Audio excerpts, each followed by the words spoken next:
នាំពាក្យក្រសួងការពារជាតិច្រានចោលចំពោះការចោទប្រកាន់ក្នុងចេតនាទុច្ចរិតរបស់វិទ្យុ RFA ខ្មែរពាក់ព័ន្ធទៅនឹងមូលដ្ឋានសមុទ្ររៀម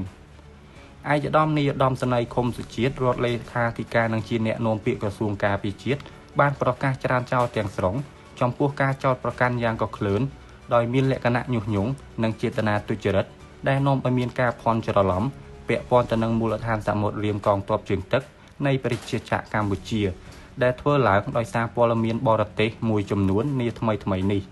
គួររំលឹកថាការពីថ្មីនេះក្រុមចំណងជើងស្ថាប័នស្រាវជ្រាវអាមេរិកសង្ស័យថាចិនពង្រីកវត្តមានយោធាបន្ទាប់ពីមានសិទ្ធិផ្ដាច់មុខប្រើប្រាស់មូលដ្ឋានទ័ពរៀម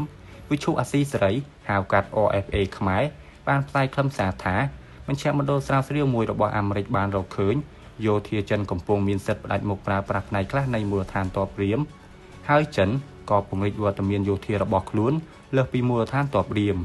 ទោះបីជាយ៉ាងណាឯកឧត្តមនាយឧត្តមសេនីយ៍ឃុំសុជាតិបានគូបញ្ជាក់ថារាជរដ្ឋាភិបាលនិងក្រសួងការពារជាតិកម្ពុជាបានប្រកាសជាញឹកញាប់រួចមកហើយថាកម្ពុជាជាប្រទេសអព្យាក្រឹតហើយរដ្ឋធម្មនុញ្ញកម្ពុជាមិនអនុញ្ញាតឲ្យបរទេសយកទឹកដីកម្ពុជាធ្វើជាមូលដ្ឋានទ័ពយោធាដាច់ខាតក្រោយការដាក់ឲ្យដំណើរការឲ្យប្រើប្រាស់កន្លងមកកម្ពុជាបានអនុញ្ញាតឲ្យនាវាបរទេសចូលចតជាហូរហែនៅកំពង់ផែសមុទ្ររៀមតែនៅក្នុងនោះមាននាវាកងទ័ពជប៉ុនត្រូវបានអនុញ្ញាតឲ្យចូលចតមុនគេបង្អស់បន្ទាប់ពីកំពង់ផែសមុទ្ររៀមត្រូវបានសម្ពោធជាផ្លូវការបន្ទាប់មកមាននាវាកងទ័ពវៀតណាមនាវាចិនជាដើមពួកគេប្រើប្រាស់កំពង់ផែសមុទ្ររៀមដោយរីករាយតែជាភស្តុតាងជាក់ស្ដែងគ្រប់គ្រាន់អាចបញ្ជាក់ពីការគ្រប់គ្រងប្រើប្រាស់កំពង់ផែសមុទ្ររៀមរបស់កម្ពុជា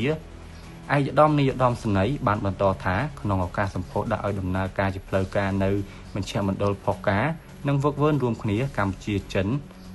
ផែរៀមកាលពីថ្ងៃទី5ខែមេសាឆ្នាំ2025សម្ដេចបវរធិបតីហ៊ុនម៉ាណែតនាយករដ្ឋមន្ត្រីនៃប្រជាជាតិកម្ពុជា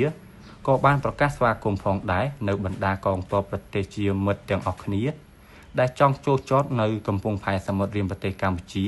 ដើម្បីធ្វើការវឹកវើរួមគ្នាទោះជាយ៉ាងនេះក្តីរាល់នាវាកងទ័ពបរទេសដែលចង់ចូលចតនៅកំពង់ផែរៀម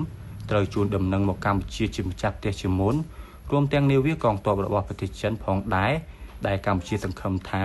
នៅថ្ងៃខាងមុខនឹងមាននាវាកងទ័ពប្រទេសជាមិត្តជាបន្តទៀតនឹងចូលចតនៅកំពង់ផែរៀមនេះ